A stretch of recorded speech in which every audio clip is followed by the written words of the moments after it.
Como a gente vai editar? Como a gente vai editar? Normalmente eu não preciso de edição, não. Eu vou direitinho, normalmente. Normalmente, vai que hoje eu erro. Não vai errar não, gente. Estamos aqui hoje para mais um Podequestre, hoje começando a cobertura oficial do Indoor. Eu tô aqui com ele, cavaleiro olímpico, mais bem pontuado das Olimpíadas de Paris, Stefan Barcha. Bem-vindo, Stefan. Obrigado, prazer estar aqui. É um prazer eu estar aqui com você, nem acredito. Depois dessa eu até vou montar melhor, eu acho.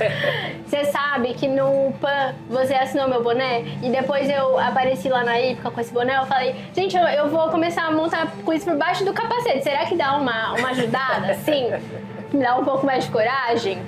Stefan, se apresenta, conta pra gente quem você é e o que você faz. Eu, Stefan Barcha, Stefan de Freitas Barcha, cavaleiro, carioca, mas saí do Rio há alguns anos, 13 anos já, passa rápido, mas levo o Rio de Janeiro comigo. Meus pais não tinham nada da parte do cavalo, meu pai gostava muito de gado, fazenda, e isso aí sempre me chamou a atenção porque eu queria estar entre os cavalos. Minha mãe me levou para a Hípica do Rio de Janeiro simplesmente porque eu era um garoto que no final de semana queria ir para fazenda de amigos do meu pai, em vez de estar com a atividade normal de uma criança.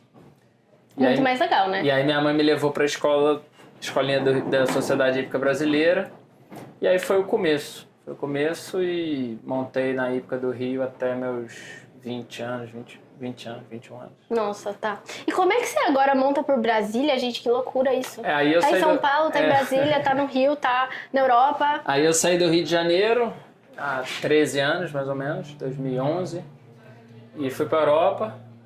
E aí fiquei entre 12 e 16 com o Neco. A gente tinha um negócio junto, foi um período de muito aprendizado e uma amizade estreita que eu criei com o Neco. Uma coisa que eu me orgulho muito, de ter trabalhado junto, de ter tido um negócio junto.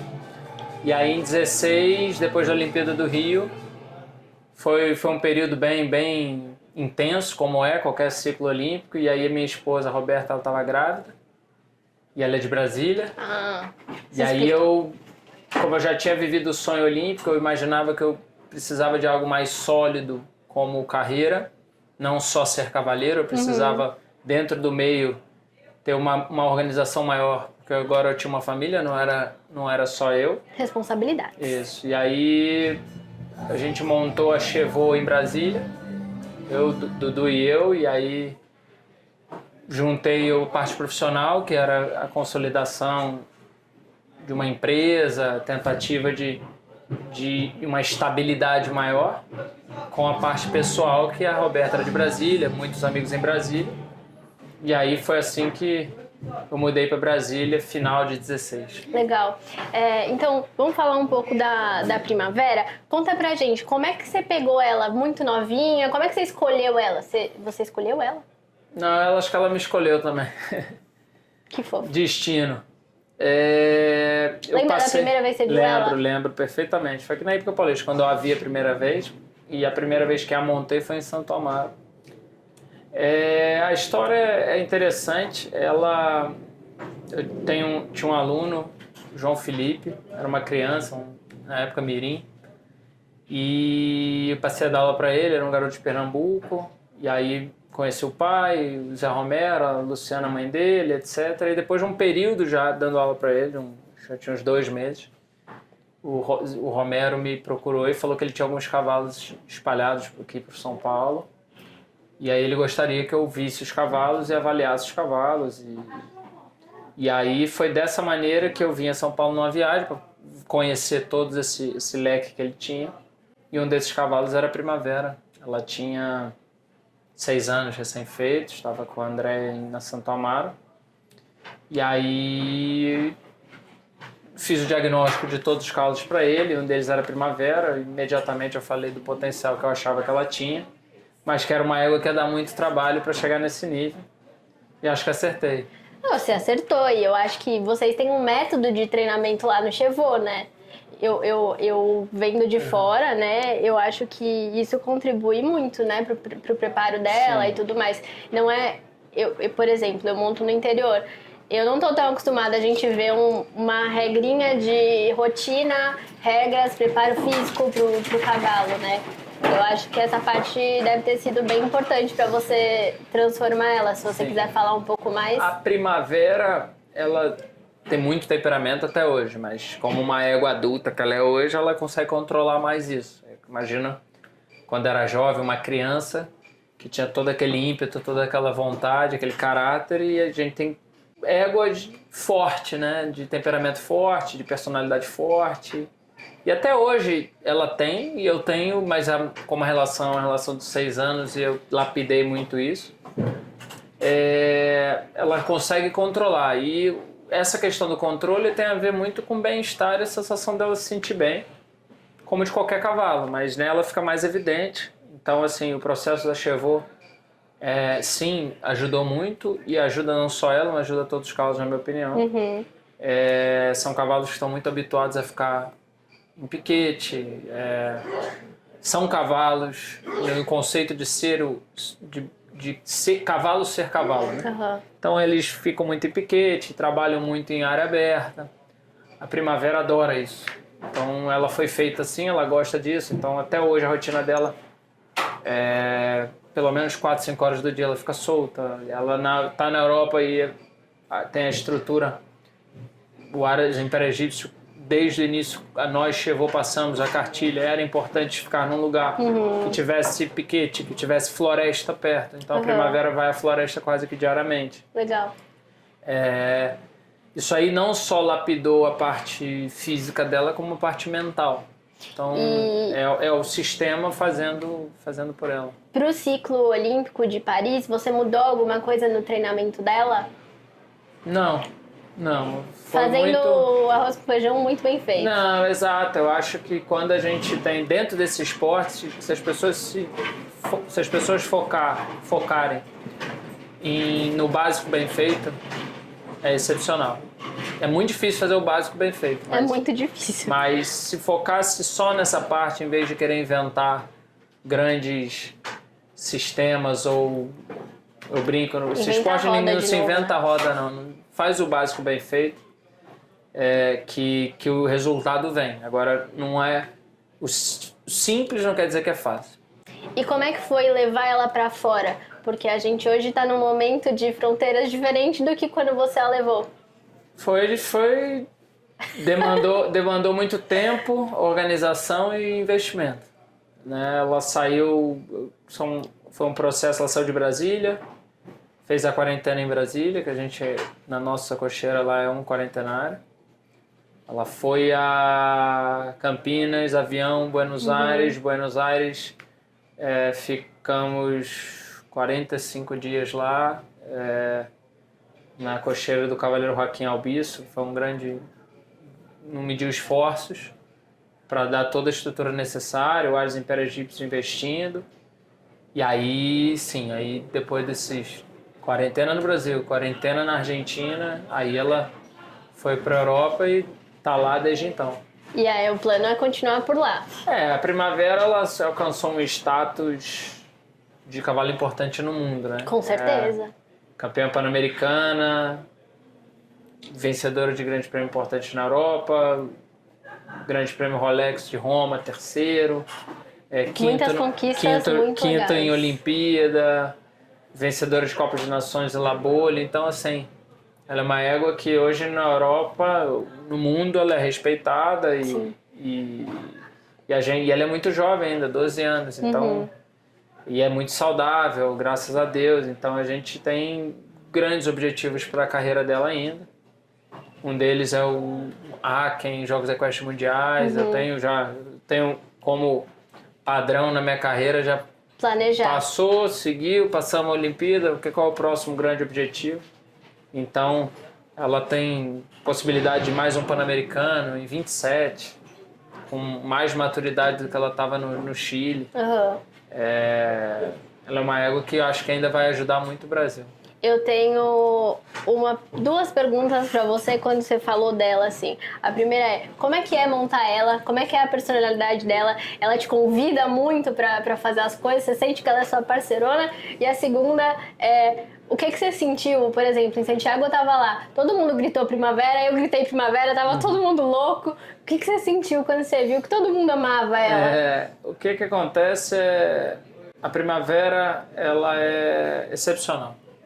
Agora, ela é geniosa e ainda bem que foi um conjunto que foi formado com o tempo e todo o processo da primavera, desde 6 anos, sempre foi muito pensado. Sempre.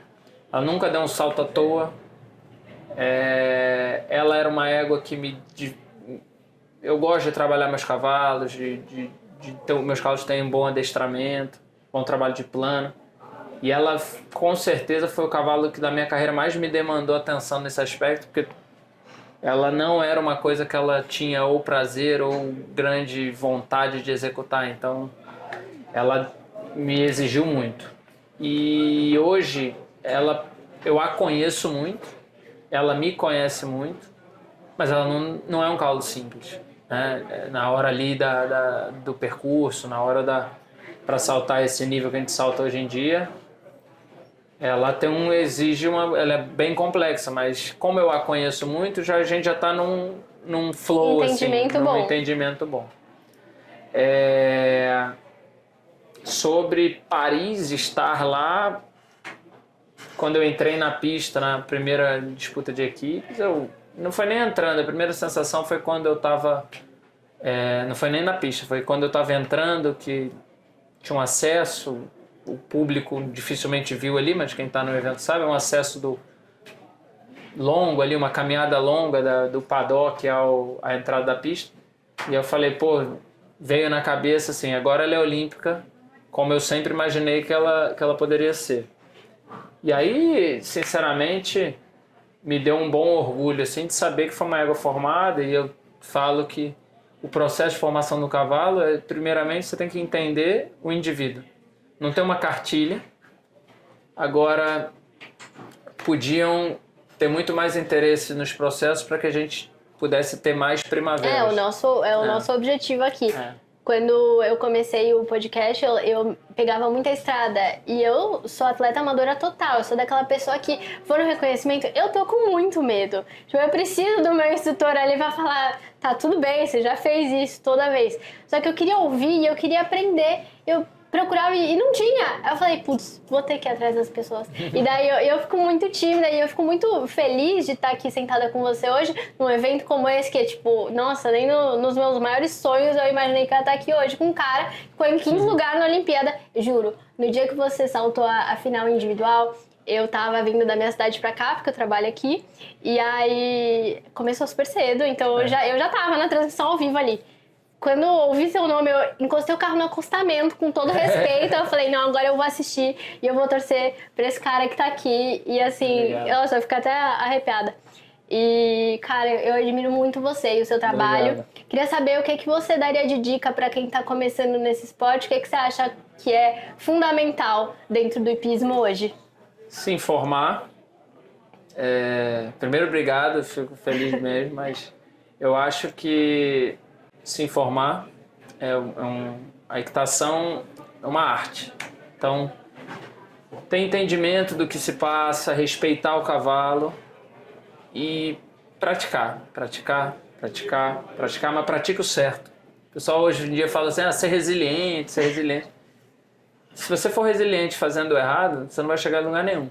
Então, assim, se informar para ter o certo, aprender da maneira correta e aí sim ser resiliente. Porque é um esporte de carreira longa, é um esporte que você perde muito mais do que ganha. Então você tem que entender que isso aqui é um reflexo da vida.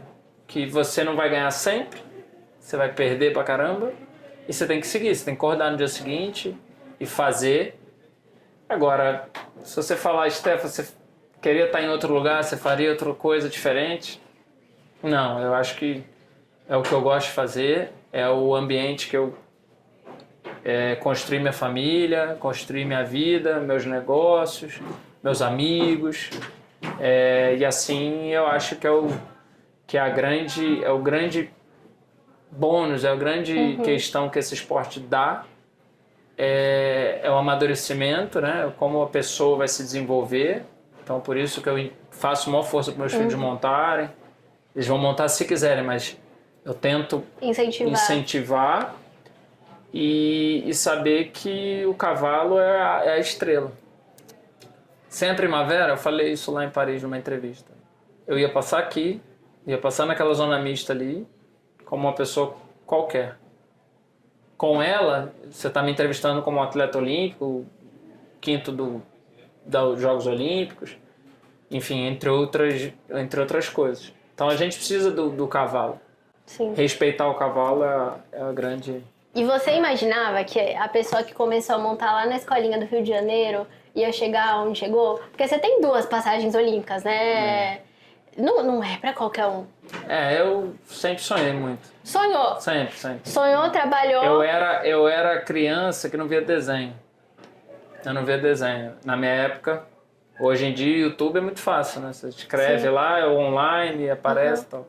Eu tinha aqueles VHS de Olimpíadas, o de Neco, Sydney, já tava com o Neco Atenas, Atlanta. E aí eu dormia assistindo aquilo e me visualizava que era possível e que eu ia montar. Então eu tinha 10 anos, 11 anos, eu montava todos os cavalos que havia no clube. Cavalo bom, cavalo ruim? Cavalo que vinha eu montava, e o meu professor, o Ibsen, na época, ele era comerciante no Rio de Janeiro, então eu muito novo já apresentava esses cavalos. Legal. Então isso aí me gerou uma experiência que hoje em dia, enfim, não vejo nenhuma criança tendo essa liberdade hoje em dia. E aí eu sempre me visualizei nesse mundo, agora Legal. tô vivendo. E aí, lógico, se eu te perguntar qual cavalo te marcou, você vai falar da primavera, eu imagino. Mas se tivesse que falar de outro cavalo que talvez seja responsável pelo cavaleiro que você era quando você começou a montar a primavera.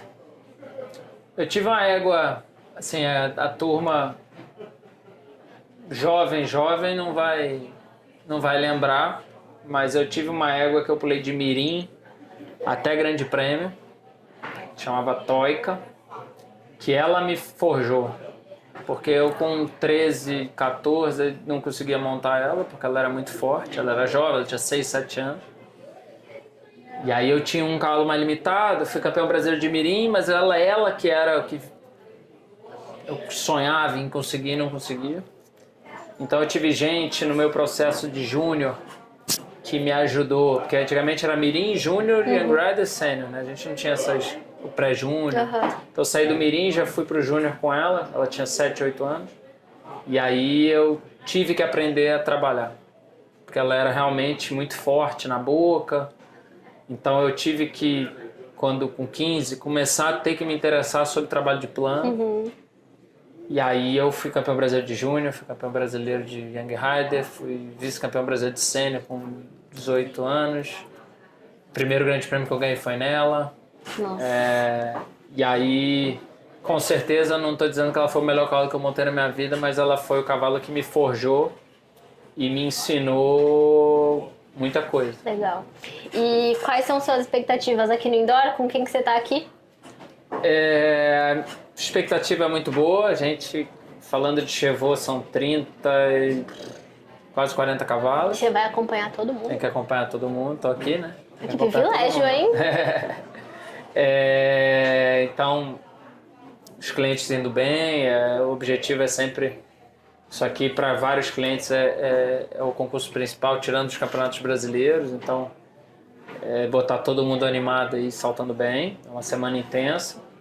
Eu vou saltar o Goldfinger, o Chantilly e a Daughter na série internacional.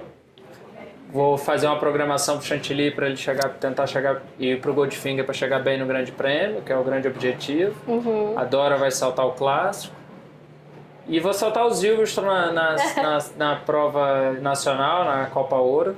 Com quantos anos ele tá? Tá com 20. 20. De plena saúde. Plena saúde.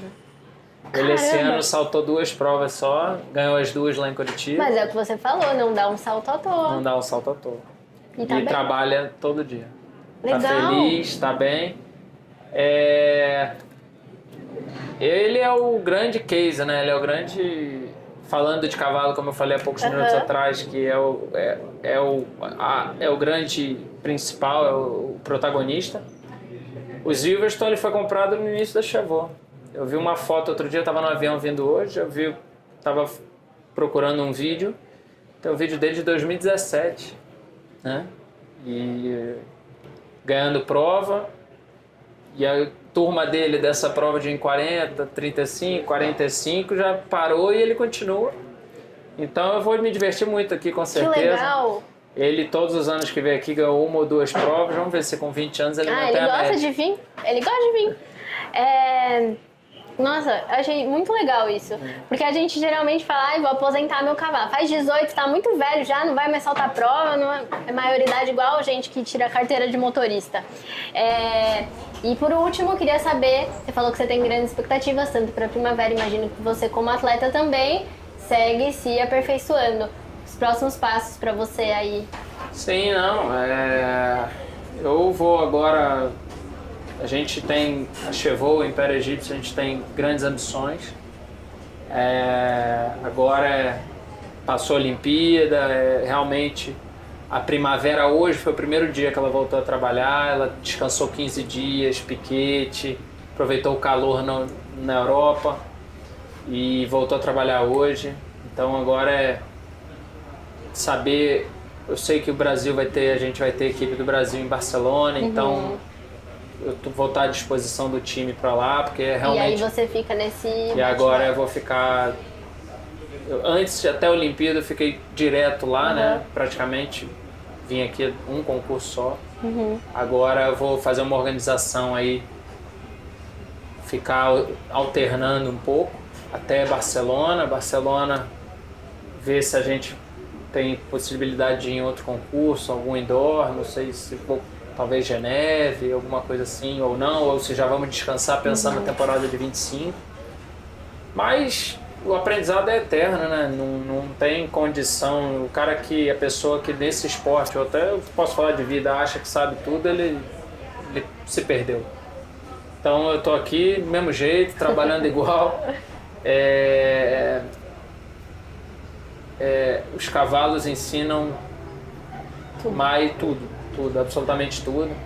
Fui treinar os Ilhos semana passada um pouquinho para vir para cá. Ele me mostrou coisas novas, já monto ele há 8 anos, então você imagina... Tipo assim, olha só o que eu aprendi enquanto você tava fora. Então assim, esse tipo de troca, esse tipo de interação que a gente é privilegiado de ter, ele não deixa a gente achar que a gente aprendeu tudo, então é manter o pé no chão e trabalhar, e os resultados continuam vindo. Legal. E é isso. Que bom, Stefan. Obrigada por conversar aqui com a gente, ser o primeiro da série do Poder Equestre pro Indoor. Agradeço muito as suas palavras de conhecimento aqui com a gente, porque foi muito especial. Acho que a nossa produção tá achando também. Ela também monta e a gente vai tirar o melhor aqui dessa série de entrevistas. Obrigada, viu, Stefan? Obrigado a vocês.